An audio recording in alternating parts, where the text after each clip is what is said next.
आज चाहिँ म यतातिर बिजी छु। आज हामी जाँदैछौँ वेलफेयर। आज हाम्रो वेलफेयर थियो, त्यसैले हामी रेडी भएर सबैजना बसमा बसिसकेका छौँ। अलिअलि बहिनीहरू बाँकी थियो, आउनुभयो र हामी अब वेलफेयर पुगिसक्यौँ।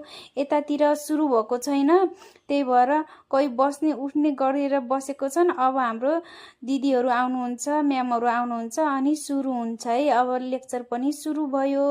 उहाँ बहिनीले एमसी गर्नुभएको थियो र उहाँ बहिनीले लेक्चर गर्नुभएको थियो। अरू पनि हुनुहुन्थ्यो बहिनीहरू, मैले चाहिँ भिडियो पुरा गराइनँ। यतातिर हुनुहुन्छ हाम्रो जेसेस दिदी।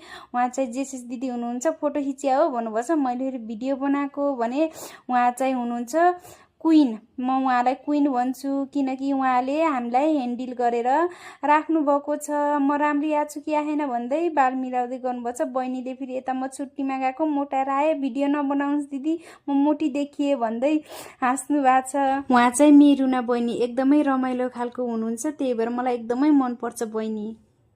र यता सबैजनाले नास्ता गर्दै हुनुहुन्छ।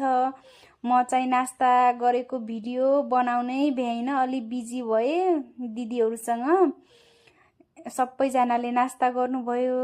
उहाँ हुनुहुन्छ प्यारी दिदी, हाई गर्नुभएको छ र हामी घरतिर लाग्यौँ।